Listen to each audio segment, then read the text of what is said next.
I'm Brianna McHenry. And I'm Stephanie Della Porta, and we are your guides for the When in Bloom podcast. Join us weekly as we include tips, tricks, and alignment tools that support us on our personal journeys, Bringing you back to the knowing that you have all that you need within you to bloom. Hello, friends. I'm so happy to be connecting with you all today as we have on one of my dear friends, Lauren from Open to Alchemy. Lauren is joining us today to talk all things human design and spirituality. Her work is so powerful, so amazing, and she is such a wonderful support on this crazy spiritual journey. Yes, what a wild ride. And we're so happy to have you here, Lauren. I learned about human design in 2018, so I can't wait to hear how you uniquely see this whole new system of working with your own energy. Can you actually tell us a little bit about yourself and what human design is? Yeah, thank you so much for having me. I'm just super grateful that I have met you, and I feel so blessed to have this growing soul sisterhood that I get to connect with and play with and grow with. It's such a blessing in my life.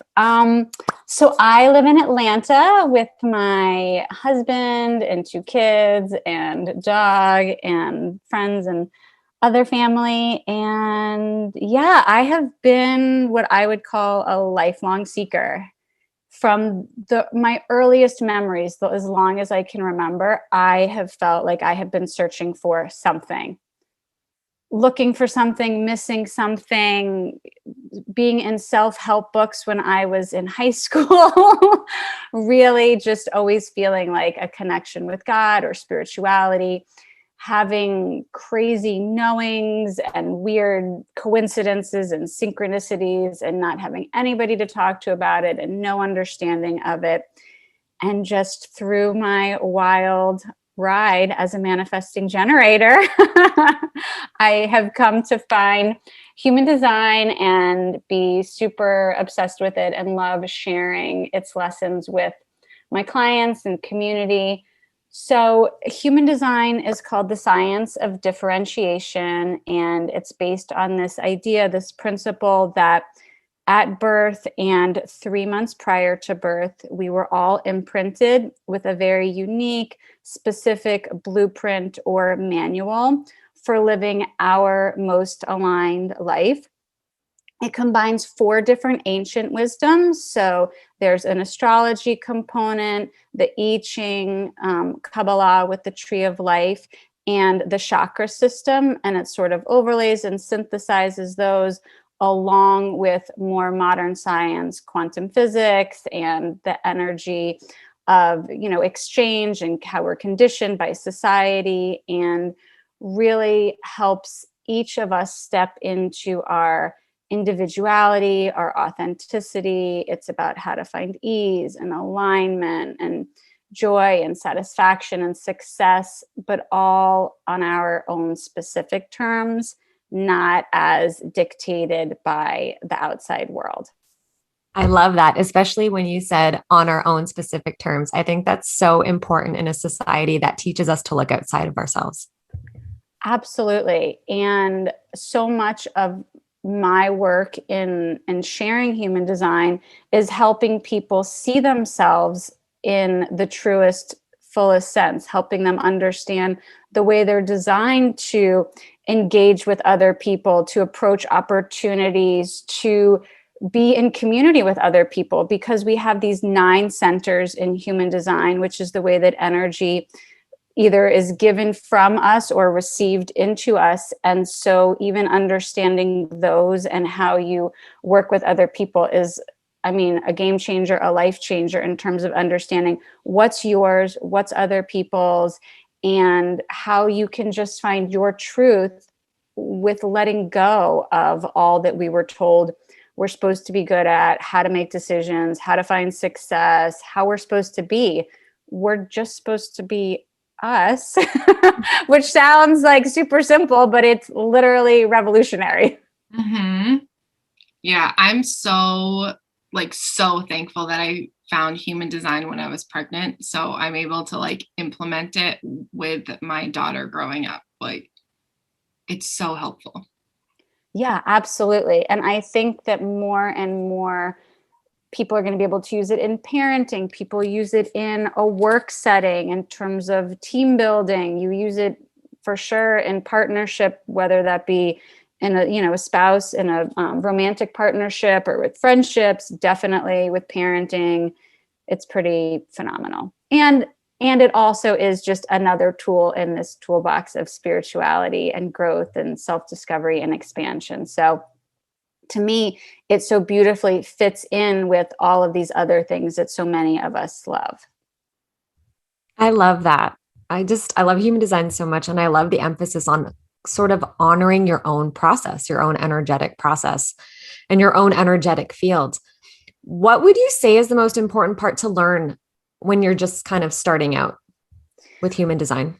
Yeah, so it's definitely, if you know nothing about it, and even if you know a lot about it, it is definitely overwhelming. It is a rabbit hole with no end. So it is based on your birth date, time, and location. You plug it in, it comes up with this crazy chart or this like crazy mandala looking design. And what the first principles that I advise everybody to look at and understand are their energy type, which is really the essence of your energy. It's your aura. It's really how you show up and present yourself in the world. And there's 5 different energy types. The next thing is your strategy, which is the way that you are meant to engage with others, how to deal with opportunity, and how to really just sort of find your inner spark on what is aligned for you. And again, those correlate with your energy type. And then your inner authority. So there's 7 different ways that we're designed to make decisions. Most people have been taught to go with their gut, and that's only correct for a certain percentage of the population. So really tapping into your body's way of knowing what's right for you, what's energetically aligned. Those 3 things you could easily spend a year just practicing, playing with, unlearning, relearning, diving into, and then really understanding the 9 different centers. So the traditional chakra system has 7.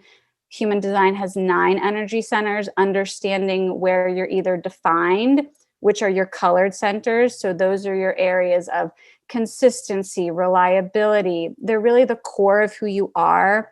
You can almost look at it as an area where you're here to give impact, where you're here to really step into your authenticity because you're creating an experience and definition for those around you. And then you also will have most likely white centers. So those are called open or undefined. And those are the places where you are here to experience, sample, gain wisdom from people around you. That's your place to receive, where you can really tap into your intuition. And the wisdom in those centers is in experiencing, but not overly identifying with what you're taking in. So that's where there's like a lot of discernment and what's mine, what somebody else's, what resonates with me. And it's through that dance of giving and receiving energy that you really can step into your truths. But there's also profile, and there's incarnation cross, and there's gates and channels and arrows and planets. And there is no shortage of information if you would like to go into it. Yeah. So, Lauren, you said there were 5 different energy types. Can you explain what they are for those that might not be very familiar with human design? Yeah, absolutely. So yes, there's 5 different types. Some people teach 4 types because there's one type that is a hybrid. And so they sort of group that. Because I am that energy type, really break it out. And especially because of all of my experience and doing, hundreds of readings, can definitely see lots of differences. So the energy types are, and I will start with the highest number of people, so like the biggest percentage, and then go to the more rare, if that's cool for the audience. A generator is the energy type that is this creative, this builder, this very self-generated, buzzy energy. It's loving work and loving what you do, and just really feeling the sense of like wanting to be busy and grow and get your hands in things. And so that is that energy type. The second one is a manifesting generator. So that has a lot of the same qualities as a generator, but the differences are that a manifesting generator is definitely more of an energy hummingbird. So they're a little bit more, have their hands in a lot of different projects, love to have a lot of different balls in the air, have more of a non-linear path. These are your like multi-passionate people that every few weeks or every day they love something different, versus a traditional generator is more of a slow and steady, more has a few different passions and loves to master things over time. A man gen is a little bit more faster moving, more flexible, more all over the place. Then you have your projectors, which both of you are. And your projectors are the energy type that is very much seeing things from a bird's eye view. So it's working faster, not harder. It's working smarter. It's seeing things from a different perspective. It's not being able to work all day, hustle, hustle, hustle. It's more of working for a few solid hours a day and then taking more time for reflection and self-care and rest. And these are the people that are really here to be mentors and guides and a new way of working. Then you have your manifestors, and your manifestors are here to spark things up, light things on fire. They're your initiators. They're the people that are really here to get things going, but not sustain work for the long term. So they're really great at initiating new things, launches and development, and then they are best served in moving on to the next thing. And then you have your reflectors, which are the rarest energy type. And these are people that are completely open and are really here to witness, observe, reflect back to their community, the health of their community. So they're very highly sensitive. They are very much the chameleons of energy. So depending on who they're with, if they're with a projector, then they're going to feel those vibes. If they're with a man gen, they're going to feel that. If they're with a generator, so they very much can take on the energy of each person that they're in, connection with. And so for them, it's very much about finding and creating a healthy environment so that they can really flourish. I'm like a crazy person. I have everyone that I know their human design charts. Like I have a little thing of it. Like I literally know everyone's astrology and human design. And when you were explaining it, it's like so easy for me to see how they like fit into that and where they fit into it. But other people have conditioned it out of them. Absolutely. And what I gave you was literally like a one sentence, like top line. You could go on for hours about, and I do, about each energy type, but it very much, you can really see just how someone is showing up, some of the language that they use, some of the words that they say. It's like, I can be talking to someone and I'm like, oh, you're definitely a projector, or you're a manifestor. And it's so funny. And I totally agree with you that I would say maybe 75% of the people completely identify with their energy type and feel like they have been living in their design, whether or not they've been validated or whether or not they have felt supported in that. But there is definitely a percentage of people who, when hearing this, feel like they have been seen for the first time, feel like they have not been living aligned with their energy and have always felt this way, but didn't have the awareness or the connection with this being the quote unquote right way to be. And so those clients, it's just so special for me to be able to really shine a light on, there's nothing wrong with you. You are perfect and amazing. You just have been living like a generator, and you're not a generator, you're a projector. And so that's what it's about. Or this happens a lot with manifestors, actually, because manifestors will have this sense of wanting to people please, wanting everybody to like them, but because they are big and bold and here to just sort of march to their own path, they can really shrink themselves. They can really make themselves small and not step into their power because they have a sense of people either liking them or not liking them. And it can feel really uncomfortable to them. So that's, that happens too. I love the way that you explained everything at all. It's so interesting because there are a lot of people out there now, that are learning human design and doing human design readings, but I love your individual, unique look at these different energy types. It makes it everything you said, especially about being a projector, definitely resonates with me because I am a projector. And I know Brianna will probably agree with me too, through and through for both of us. Like everything we do, sometimes we're just hashtag projector life. It's just what it is. But for yourself, how does knowing your human design, how do you feel that it's changed your own life and the way you interact with the world around you? Yeah, definitely. So I am a manifesting generator and I am just like you, hashtag mangen. I mean, that is when I first heard about it. And I think it was on a podcast that I was listening to, and I was hearing somebody explain, similar to what I did, like, a few highlights on a manifesting generator. It was like a full body resonance. That's the only way that I can explain it.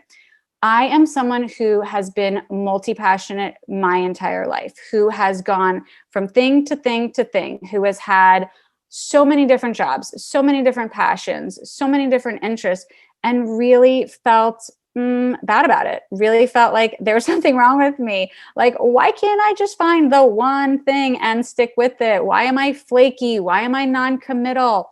Why do I love something the next day and then can't finish it? These are all self-judgments that I had taken on. I completely identified with somebody that was like that and really, looked at it as a bad thing. And then when I found out about human design and really started digging into my energy type through self-study and through my training, it was just that light bulb moment of, I have always been living my design. I just didn't know it with intention. And now I can so easily see my energy spark and light for something, my hell yes, which I feel in my sacral. And that it's like, oh my gosh, I got to do this. I've got to follow it. And then if 2 days later, I'm not interested in it, it's literally my energy can turn on a dime for something and it's fine. I let it go. That's my energy type. I pivot. I change course. I allow new things to come in. I allowed old things to go away. And really being that energy hummingbird, I know that nobody's path is going to be exactly like mine. And that can be very challenging when you live in a world where you try to follow somebody else's formula. And we're sort of taught, well, this is the way to be successful. And if you just do it this way, or if you just follow these steps, that doesn't work for me. And also, I know that a lot of people don't understand my fluctuating passion and my fluctuating energy, and sort of being able to know that whatever I'm interested in at that time is leading me towards something that I need to learn, something that I need to pick up. And when I leave it, I will take it with me. And so even now, it's so fascinating to be able to see my journey, that I wanted to be a journalist when I was younger. I was going to be, I wanted to be on TV. I was going to be a reporter. And then I moved to advertising and I got a degree in that. And then I lived in New York and had a big, ad agency career, and then moved into health and wellness, and how it's all come full circle that now I'm using my interview skills on my podcast. I'm using my advertising and marketing skills to be an entrepreneur and build my business. I'm using my health and wellness and compassion training to do this sort of really deep self-discovery work. But if you would have asked me along the way, it would have felt totally disjointed. It would have felt like, here I am again, changing course. What's wrong with me? And now I'm like, hell yes, bring on something new. Something new's coming. I love it. I find that I totally relate to that. Too. I find like I spent the last 17 years of my life really just studying and focusing dance and creating my whole life around it. And when I was letting it go, it almost felt like oh, all that time wasted. And I definitely knowing that like, oh, I can take what I learned then and applied it to my life now, because everything that you did was for a reason, and it doesn't matter like how long you've been in it, because I'm really good at staying in something way too long. Oh, and that's because of your open spleen. Yeah. Oh, yeah. But so It all makes sense from a human design lens. yeah, it's so good. But yeah. And I'm definitely learning to work with that now, to be like, you know what? It's not feeling good. And the way I process is through talking about it, right? Yeah, absolutely. Yeah, I'm looking at your chart right now because I had forgotten about it. You're super open, which is really beautiful. And that's the thing I would say too on the outset. A lot of people, when they first see their chart or first hear their type, it's like, oh, I want it to be this, or I want it to be that, or is this wrong, or is this broken? This is our karma. This is our design in this iteration. And so using that energy instead of feeling bad about or wishing or trying to be something you're not, just being the best and the most authentic of who you are is such a beautiful place to find ease, to find fulfillment. And so if you do look at your chart and it looks, and you feel sad about it, I'm imploring you to let that go. Everybody is so perfectly designed, and there's more than 2 billion different combinations, right? So there are like crazy different iterations, and it is all good. So yes, I really love that you said that too, because I think sometimes projectors feel, because one of projectors' things is that they have a certain niche, or they have a specific thing that they're really good at, a unique way of seeing things. That doesn't mean that if your energy isn't there for it anymore, that you can't change course. The way that you see and approach and engage with dance translates to the way you engage with something else.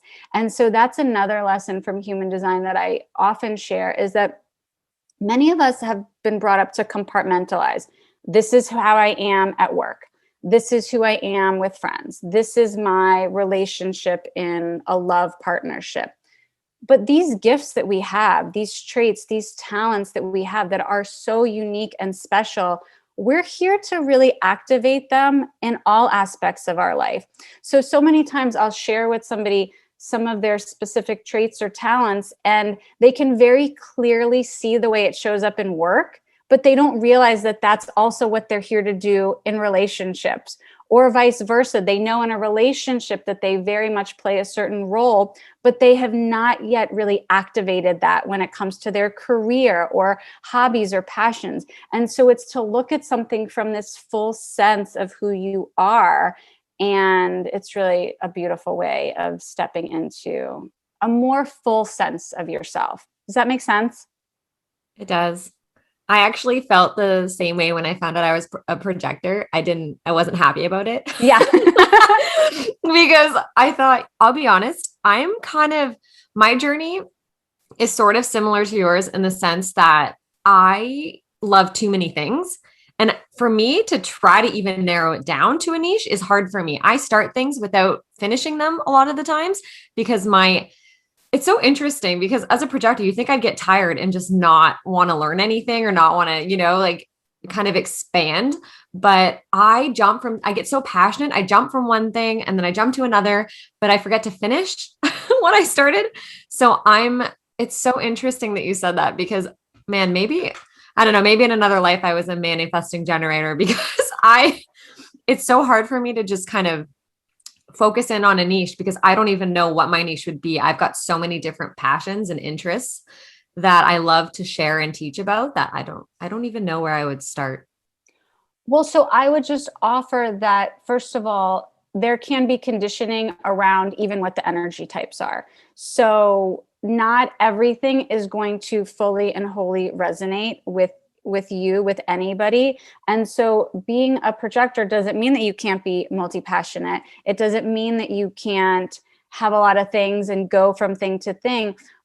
When it comes to the niche or the thing that it might be that your thing is being passionate and teaching people and getting information and sharing it.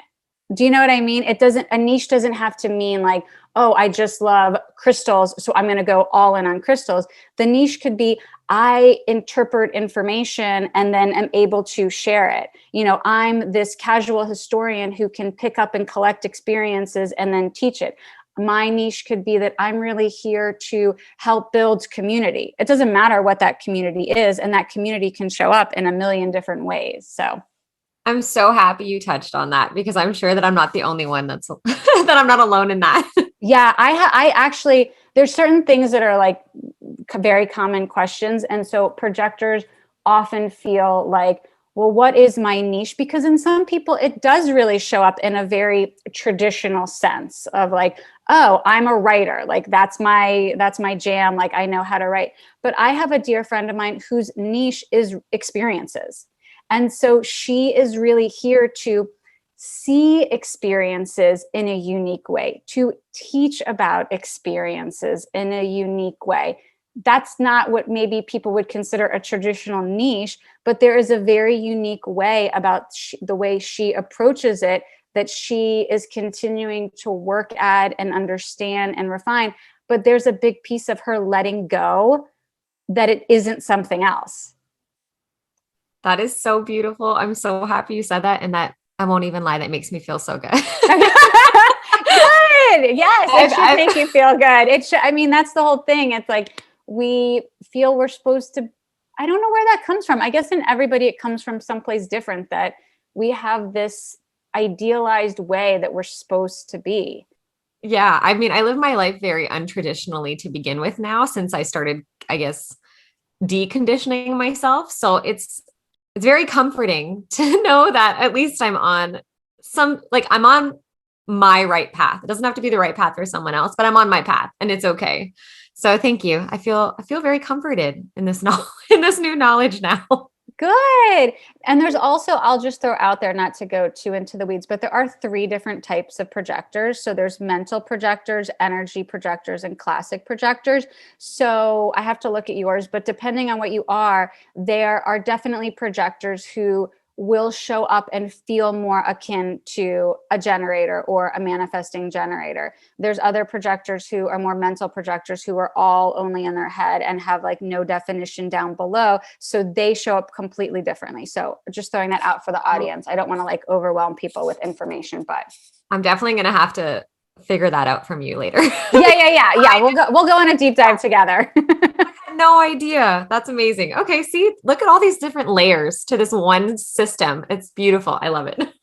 So I'm like literally speechless. This is blowing my mind. I feel like I felt pretty confident in knowing like a bit about human design, but I'm like, wow, I got a lot to learn. Right? We're all still learning. That's the beautiful thing.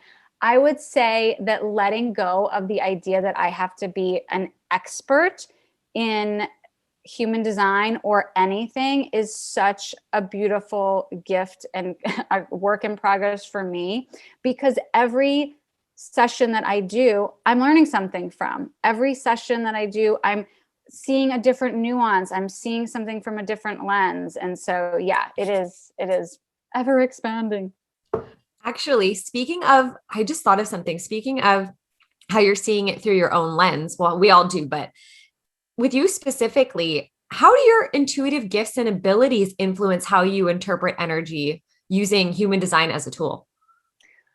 So it's funny, that is really what kicked off my more focused intuitive development journey. I found myself sitting in human design sessions and having literally like information drop in like a download, and not know what to do with it. Am I supposed to share this? Am I supposed to keep this to myself? Where is this information coming from?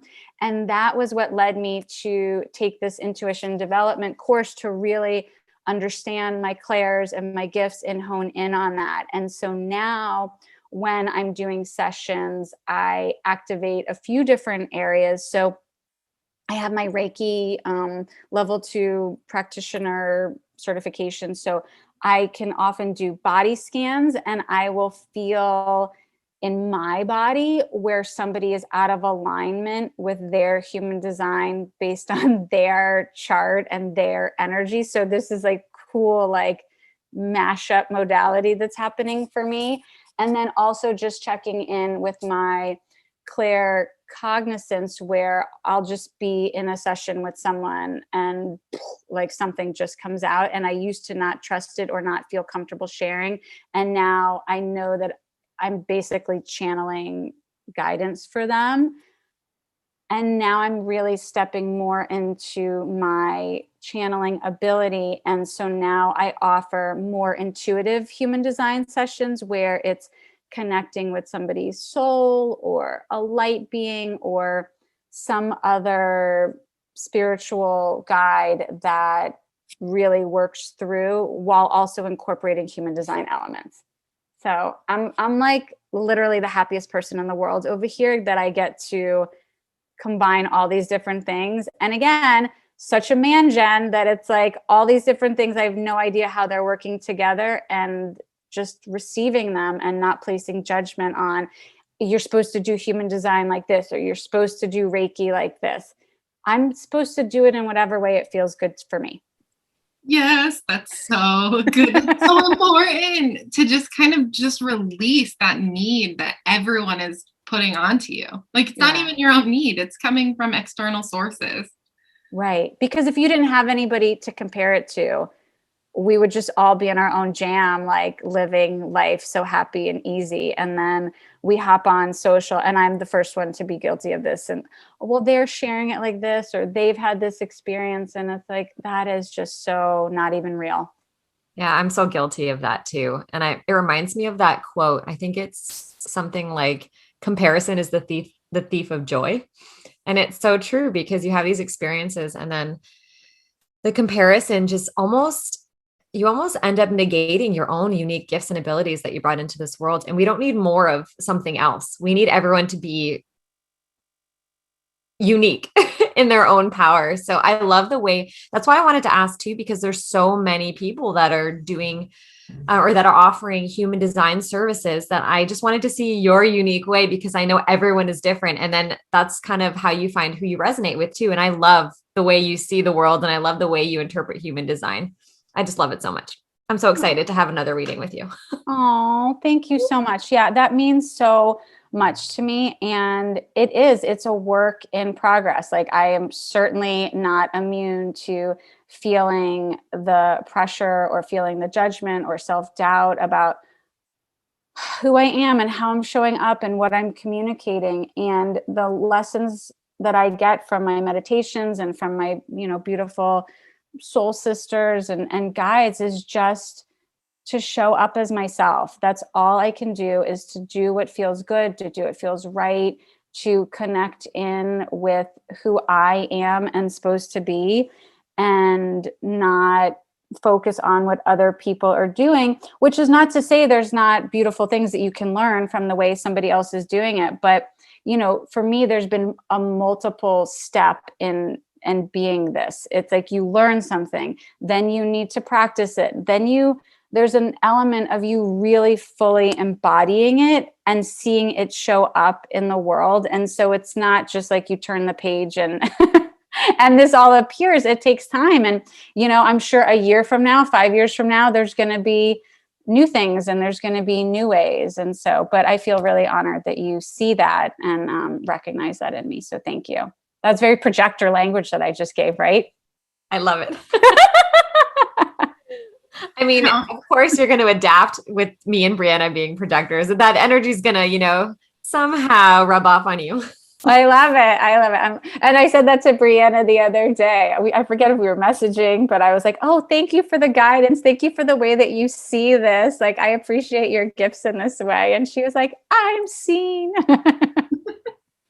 Yeah, it's always good to be recognized as a projector, especially. Right. And that's the thing too. It's like the more you know about yourself, the more you can say that to other people. For manifesting generators, it's not good for us to commit to things in advance. Our energy fluctuates. So what is wrong with just saying to somebody, thank you for that invitation for something 2 months from now. I will let you know closer to. I can't commit now, or pencil me in, but let me confirm as we get closer to the date. That's honoring who you are. If you're not doing something to somebody, or the same thing as a projector. When you letting people know that that is the way that you are able to step into your gifts when somebody else sees and recognizes you and asks for your guidance. And also that makes sure that you're not wasting your energy. Like, that's a beautiful thing to be able to communicate to the people in your life. I definitely feel that being a projector, when I'm not being seen, I definitely experience bitterness. It's not a quality that I like to admit, but it's so true. Yeah. And what you're talking about is the not self. So each of the energy types has a not self quality, which is what they will feel when they're not being themselves, when they're not in alignment with the highest vibration, with the highest potential expression of their design, which is a beautiful thing because it's a little bit of a cue, right? It's a subtle thing that if I'm a projector and I'm feeling bitter, that means that I'm not using my energy wisely. That means I'm initiating things when I should be waiting for somebody to recognize me. You know, if I'm a manifesting generator or a generator, if I'm starting to feel frustration, that's a sign that, again, I'm saying yes to things that I shouldn't. I'm overworking my people pleasing. I'm overworking, different aspects of my design. And so it's a little bit of that cue to come back in line and check into, where have I been in accordance? Where have I been following my design and my strategy and my authority? And on the flip side, there's something called the signature. So that's your goal feeling. So when you notice that you're feeling that goal feeling, where have you been in alignment? Where have you been, doing your little checklist of things that keeps you in that feeling? So they're just sort of like guardrails to help you out. Yeah, I don't know about you, Brianna, but it is so challenging waiting for the invitation as a projector. I'm amazing at it now. It used to be incredibly challenging. Yeah, before I tried to make situations like just happen for me all of the time. And yeah, it's not, I've definitely learned to just kind of let it go. And I even have friends that I've been friends with since I was like a child, and I'll be like, well, I'm trying to not project myself like, and my thoughts and my opinions and my feelings so much, because I know I do that a lot. And also the idea, I've been letting them know too, like, I really am trying to find this middle point of waiting for the invitation, of really feeling seen and feeling fully just wanted in a situation. I've definitely have been going through a lot of things or experiences where I don't really feel like I can show up as myself. So I don't really go to them anymore or do those things anymore, because I know at the after I'm just going to be drained or feeling pretty bitter. Yeah, feel that. I feel all that. It's definitely happened to me as well. And you're right. I think it's just those certain moments. I find that sometimes I think I've got a handle on it, on waiting for the invitation. With the way that the world is right now, it feels as if I had to put myself out there more. So I agree with what you're saying when you said that you're finding, there's certain situations where you can't show up as yourself. Sometimes there's a few different things. So first of all, the first part of being a projector and following along with your strategy and your authority is in making yourself visible. So you had mentioned, how do I put myself out there, or feeling like, how do you put yourself out there in a certain way? And that is part of the job, right? Is that you recognize it in yourself. You see, what am I naturally good at? What am I naturally interested in? What can I not get enough of? What do people ask me questions about? What do they come to me for? What do they think of me for? Those are sort of some of your clues as to what your niche could be, or some of the gifts that you have. And so then when you really step into those, owning those, identifying those in yourself, then making yourself visible in a sense of you sharing them, not to be the boss of somebody else or not to insert yourself in the way that they're supposed to do something, but just sharing from your natural, authentic interest and passion about it is how you can then be seen in a really beautiful way that still honors your energy. So you're just sharing, you're just making yourself visible, and then other people can see what it is that you're good at, what it is that they can go to you for, what you have to offer. And the other thing about waiting for the invitation is that's really about big things when you're exchanging energy with other people. So that's about new jobs, new partnerships, new opportunities. If you're doing something with yourself, by yourself, you do not need an external invitation for that. You just have to check in with that authority and say, does this feel aligned for me? Is this something that I want to pursue, that I have the energy for? The invitation is really when you are using your energy with somebody else. And when that invitation comes, that makes sure that you are protecting your energy and using it in the best way possible for you. So it's really a self-preservation and a self-compassion technique. Does that make sense? It does. And I'm so happy you explained that to me, because I'm sure if there are any projectors listening, that's one that's when you hear that you're a projector, that's the one part that I really didn't like was, you hear that you have to wait around for the invitation. There's not a lot of description to it, in the sense that you don't really get a detailed handout of what you're actually supposed to do then. What does waiting for the invitation actually mean? Do I just sit here on my couch and wait for someone to knock on my door? Or do I still go out and pursue an active, and actualize my dreams and really put them into action? So I really appreciate you explaining that a little bit further. Yeah, absolutely. The same thing happens with generators and manifesting generators, because their strategy is to respond, which again feels very passive and feels like, wait, I'm just waiting for something. But again, when you are living your design as a generator or a manifesting generator, you have this very open and enveloping aura. So you are always pulling things to you. You are always magnetizing. So instead of wasting your energy, which even though you have a lot of it, does not mean that it's endless. It doesn't mean that you still can't use it in not the best way. So when you wait to respond, you see what's coming your way, and all you have to do is check in and see if it's something that lights you up. Instead of being passive, it is actually the most energizing and freeing thing to just say, I don't have to be running around trying to create these opportunities. I'm already bringing them to me. I just have to see if I want to do it or not. It's really, but I get that a lot too. Like, responding feels passive, like waiting for the invitation. So if you're able to reframe that and say, me waiting for the invitation means I'm only going to use my energy on the people it's going to serve the best way. And other than that, I'm using my energy for myself and my own passions. That's so helpful. Thank you. Yeah. I had to really learn that. Like, that was a big lesson for me last year of in that way of waiting for the invitation, of waiting for people to invite me to tell them my ideas and my thoughts and my experiences, because I used to not do that, and then my energy was so depleted even more. Yeah.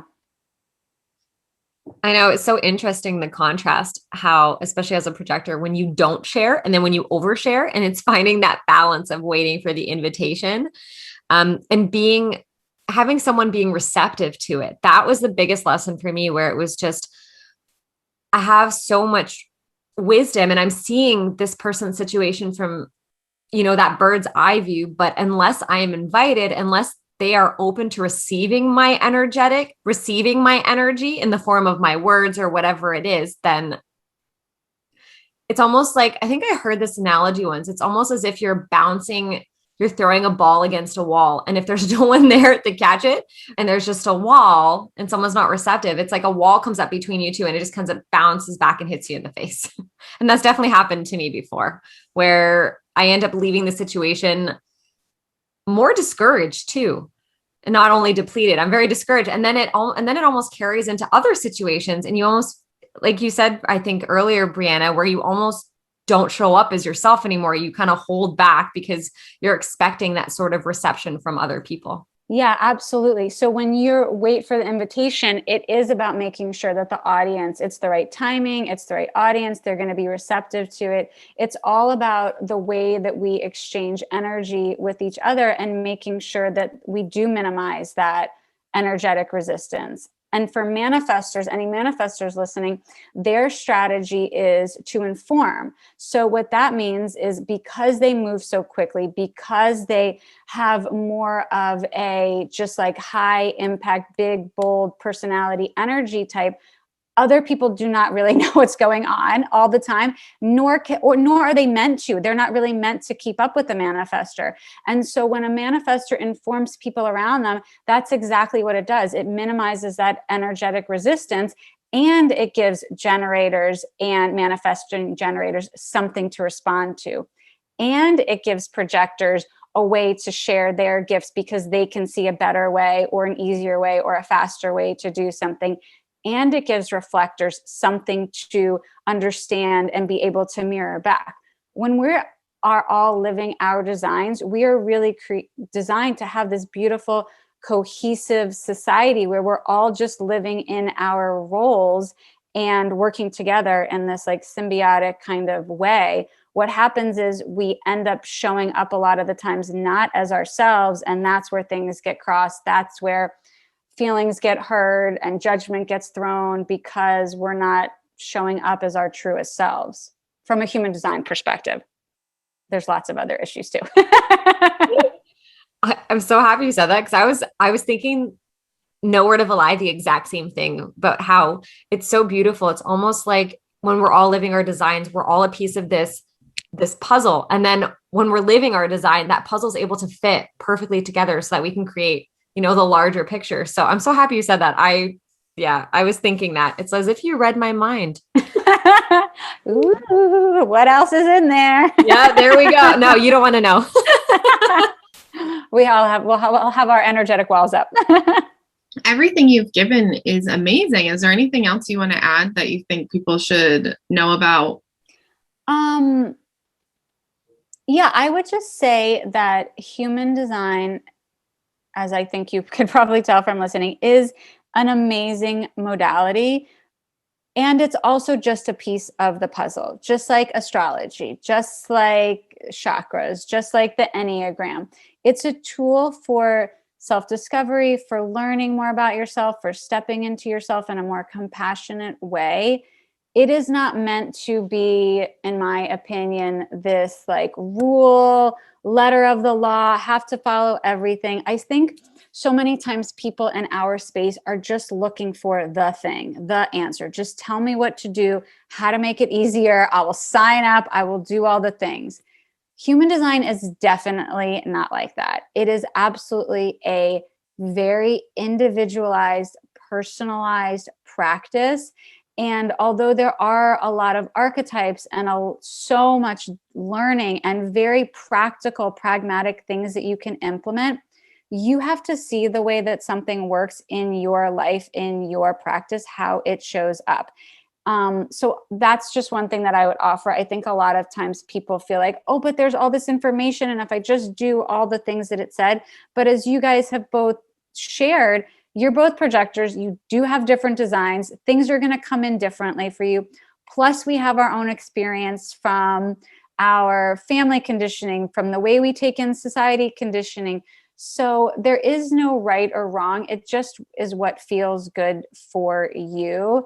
And so I would just offer for people that are first exploring, or even people that are, deep in it, it's about self-compassion and loving yourself better. It's not about having this piece of paper and then constantly trying to follow all the things you say so that you can have X. Like that's a little bit of like the unicorn thinking that I think that we all can get into the trap of, is when I'm exactly like this and I'm living exactly in alignment, everything's going to be amazing. And for me, it's about just noticing and observing and seeing how it plays into your daily life, the little simple, easy tweaks that you can make to integrate it and to find that joy, that beauty, that fulfillment but not a place where you should feel shame because you didn't do everything exactly the way that you thought you were supposed to be. Like, that's not the point of it. That's so important to mention because I can definitely go, I don't know about you guys, but I can go down the rabbit hole sometimes very, very deep. It's my Scorpio. I can, in my all this Pluto energy that I have in my chart, I can definitely do that. So I think it's so important that you mention that because I completely agree with you that we're all just kind of looking for this instruction manual on life. And we want someone to tell us exactly what to do and where to be and who to be and how to dress and how to look and how to think. And it's so interesting because we've been programmed to do that from birth, pretty much. They've already given us a set of rules in society, you know, and what to follow and what not to do and how to present yourself to others. So I think it's so important that a tool, which, like you said, it is a tool. It's not meant to be this rigid, strict guideline. It's meant to sort of bring us back to that place of finding our inner authority because we've been taught so much to look or listen to the authority outside of us. So I think it's really good that you mentioned that. And I think it's going to be very helpful. And it's definitely a reminder. It's something that I know, but hearing it over and over again from others definitely helps. Yeah, no, I'm glad you said that because again, it's not supposed to be another point of shame because we didn't follow it or, you know, that we're not doing things the quote unquote right way. And look, I think that we all subscribe to the same thing, that there are certain contracts or lessons that we're here to learn in this carnation. And also we're here with free will and here with choice and here to experience all the range of emotions. So even if you try to do things quote unquote all the right way, clearly there's going to be big lessons that come up that show you there is no right way. There is a way that is more aligned. There is a way where you can find ease and self-acceptance. And that's just, you know, in my opinion, the goal and one of the ways that human design can help. And I think that I've made the mistake in the early parts of my spiritual journey in trying to avoid the ups and downs, right? I was like, okay, well, the goal is to feel incredible and up here high all the time and to be connected all the time and more. It's like, no. Being in my lower chakras, being grounded, being connected, being in my body is where all the growth is. I mean, I would love to be connected all the time, but that's not where the stuff moves through me. That's not where I get to sit and witness and experience what's happening around me. Yes, it's finding the balance between transcendence and immanence. Oh, I love that. Something that I do struggle with. I think most of us do. It's sometimes I find that I can be very like much in my higher chakras, and then I really neglect my lower chakras. Yeah. And then when I'm too high up there, I'm almost floating away up into space, and I forget that I came here to have a physical experience. And I read something the other day where it said something like, Earth is just a vacation. So just enjoy it as such. Just do all the things you want to do and, you know, live life the way that you want to live life. Because essentially it's very, very temporary. Right. But that's what makes it so beautiful too, right? Yeah, absolutely. And to really lean into feeling the fullness of that experience for me is a continual evolution and a continual journey of awareness and understanding and discernment that yes, I can feel all the things. It doesn't mean I am all those things. It's just what I'm experiencing.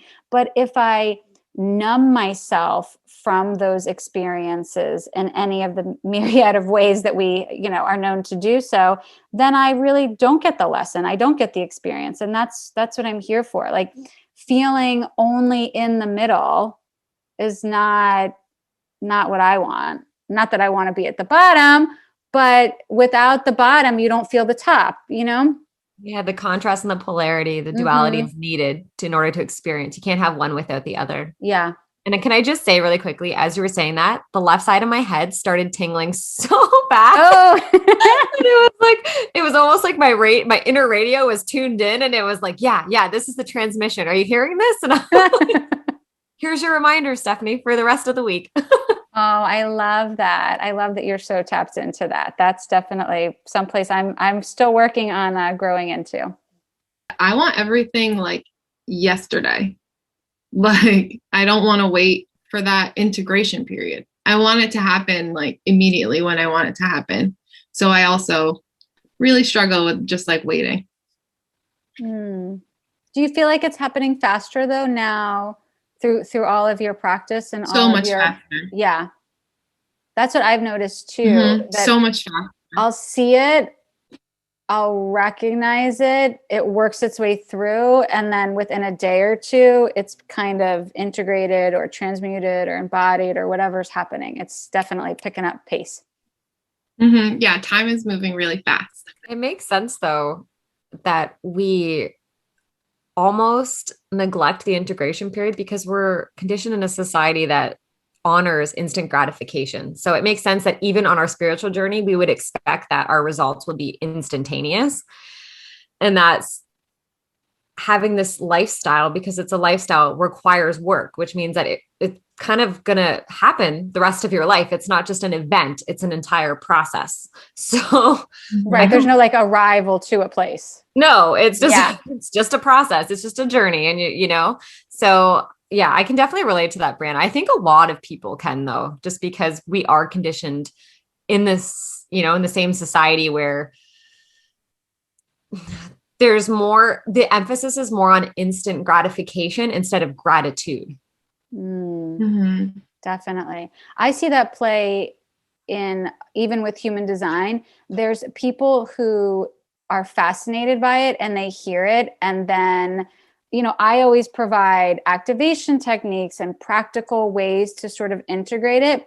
But because it is a system that has layers and takes time to fully embody, they're like, okay, next, like they turn the page on it. And then other people like you two beautiful souls are really see it for what it is and what you can get for it, and know that it takes time and work to sort of fully utilize the system for what it is. But I definitely find that a lot with certain clients, that it's like it's not a quick fix kind of thing. I mean, some of the elements you can really change right away and integrate, but for other things it's more of a process, and it's too much for them. They're ready for they want the faster answer. And it's so funny, you know, through this whole pandemic, I have a dog, so I've been walking a lot and I've been moving, but I have not been at my regular exercise that I used to do beforehand and going to my different classes. And about 6 weeks ago, I had finally had enough of my Bori, as our friend, as Brie likes to say. And so I started this new exercise program. And at first it was so incredibly hard. And I recognized, wow, I really have lost my muscle and my conditioning. And here I am 6 weeks later, and I feel like more toned than I had been in so long. 6 weeks is such a short period of time to make such a massive change. And it was just such a beautiful physical example to me of this is a period of time, and look how much growth you can have in this time. It would be totally unrealistic to say, I'm going to start a new exercise program and tomorrow I'm going to be fit again. But yet, just like what you're saying with the spiritual stuff, we want to snap our fingers and have it be different. Yep, we want it in instant. It reminds me of like when you order something online, like a lot of people order on Amazon because they can get it the next day or 2 days later, instead of going through like the actual seller. Like, so if I find something on Amazon, I try and find the seller and then I try and get it off of their website. It takes longer, but it's like more beneficial in the long run, I think. Yeah, that makes so much sense. And we forget that it's in the journey, like the journey is where the riches are. So we're all trying to get to the treasure at the end of this journey, but it's actually along the journey that we find all the things that we need. So it doesn't surprise me though, because we're so conditioned. I mean, it's almost like second nature now, because we're so surrounded by it and we're so programmed by it, that it's not surprising that even on our spiritual journeys that would sort of filter through into the way that we receive, because the way we receive in society is so instantaneous. It makes sense that in our spiritual journey, we would expect to receive so quickly as well, just because that's what we're so used to. So I think it's important that you touch on that, and that it also mirrors human design in the sense that you won't really see the changes right away unless you put in the practice and you make it a lifestyle and you put in the work and you start to really become aware of how you are exchanging energy in the world instead of just expecting everything to just kind of happen for you. Right. And also when you're taking in energy from others, that it's not only your right, but also your responsibility to understand how that's coming in and be protective of your space. And that it's not selfish to say, this is not a good use of my energy, or this doesn't feel good to me, or this person makes me feel a certain way. It actually could be that the way you come together is challenging. There's 4 different ways that we come together in human design. And I do something called connection charts, where you put the 2 charts together and are able to look. But there are ways where there is this push and pull and compromise, where you're going to naturally feel a little bit in tension with somebody. There's also places where you're going to complete and have that electromagnetic, connection with somebody. There's places where someone's going to be dominant. There's places where neither of you are going to have connection. So it's just another way to look at when you are with somebody else. If you're feeling something, whether it be good or bad or uncomfortable, there might be something else going on behind the scenes. It is real. And also to know that your chart is who you are on your own, but it's always changing depending on who you're with. So you will feel and show up differently with different people. And that's another place for learning and awareness and understanding. Wow, just another layer. I know, it's never ending. It's never ending. I think you mentioned prior to us recording that you actually did a chart for me and Brianna to kind of give us some insight into the way we exchange energy together, which I think is important.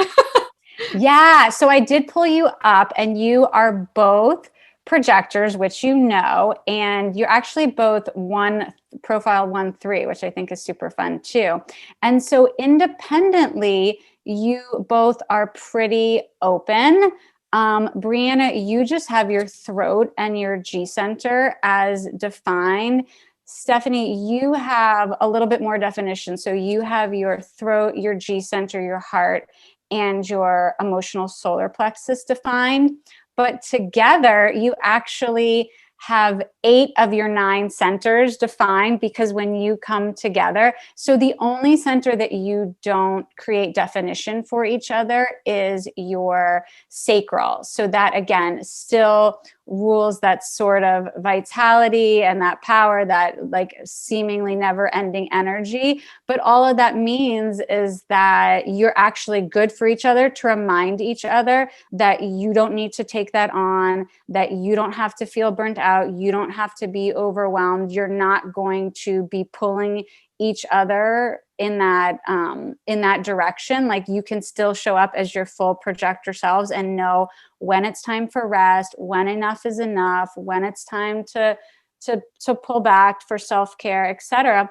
And it also means that potentially, because the majority of the population is sacrally defined, that probably a lot of your guests come in like I do and give you that sacral definition, which allows you the perfect amount of energy to do your podcast. Oh my God, Brianna, wasn't our last guest? He's the generator. A generator. Sacredly defined. Yeah, 65-ish% of the population is either a generator or a manifesting generator. But even if they're not, so they could, even if they're a projector or a manifester, they might have a channel that completes that sacral energy for you.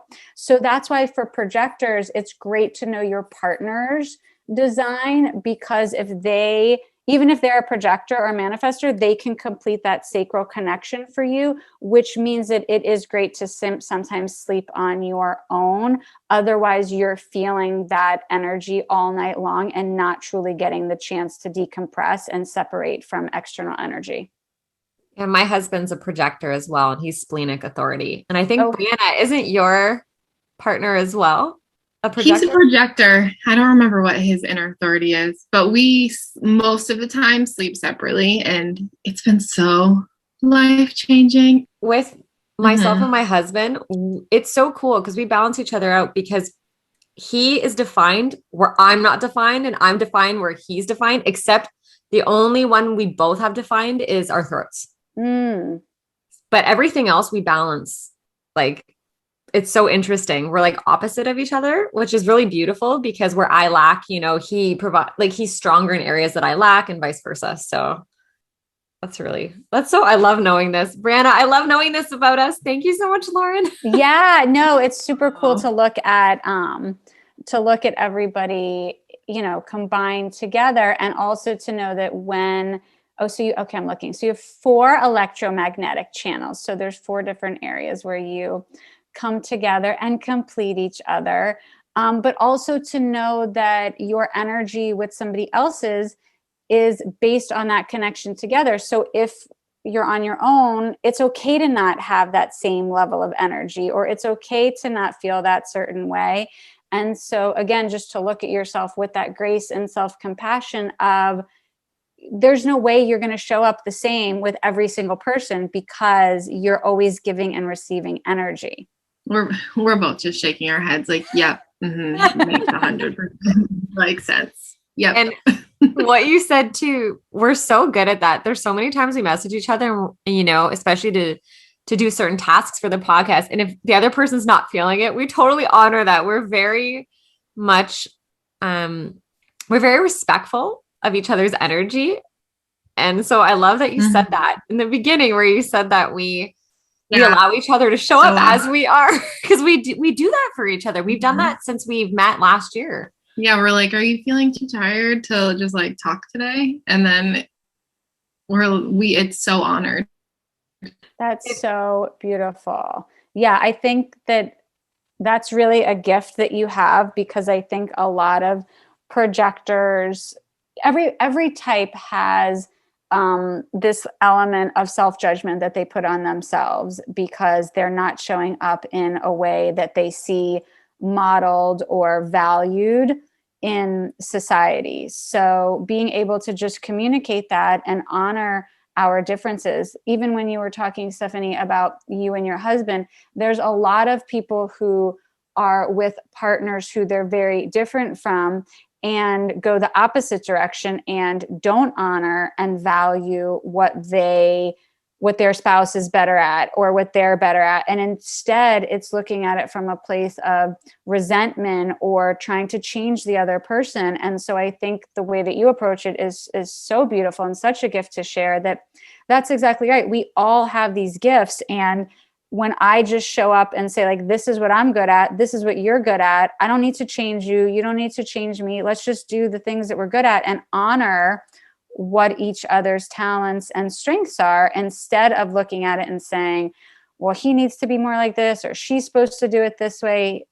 It's, the way that you're living is much more refined and evolved. So thank you. Well, thank you for seeing me. Yeah. And for seeing him, because he's also a projector. So thank you. Yeah. I love when projectors find each other. It's special. And then, and each of the energy type has this incredible way of being beneficial to people in their lives when we allow them to do so. It's so funny about when you said that, like, you love when projectors find each other, because both of my parents are generators, and my older siblings are a manifestor and a manifesting generator. And I just always felt so out of place, like literally my entire life. And all of my friends now are projectors. Like my closest friends, they're all projectors. And it's like I go searching for them. Yeah. Oh, I love that. You were looking for more people to model, to reflect, to help you in this next transformation of your life. It's like you're magnetizing them to you. Yeah. Mm-hmm. One of my favorite things is pulling people into me that are like-minded.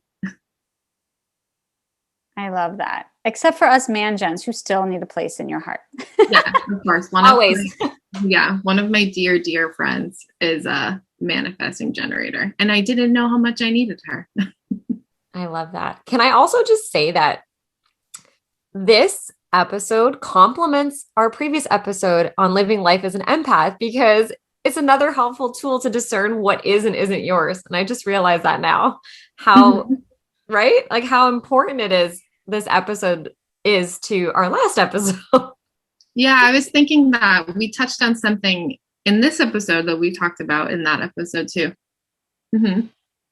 So that's super cool. I love that. Yeah, there's definitely in human design, that's a lot based on your centers and what's open, because those are the places that you take in other people's energy and are more susceptible to that conditioning and over identifying with their energy. So those are definitely the places to look in terms of your empathic overload. It's perfect. Yeah, like my open spleen. Yep. Open spleen. I know. Open emotional, open solar plexus. I mean, those two. Open heart's another big one that there's like a lot of conditioning around. So all of the open centers, there's conditioning for us to work through. Do you have any suggestions for places to find more about human design, to go more in depth with it? Yeah, so I have a free offer for a chart on my website, which is open2alchemy.com. And also I send people to mybodygraph.com or jovianarchive.com. Those are two of the official sources from the founder, Ra Uru Hu.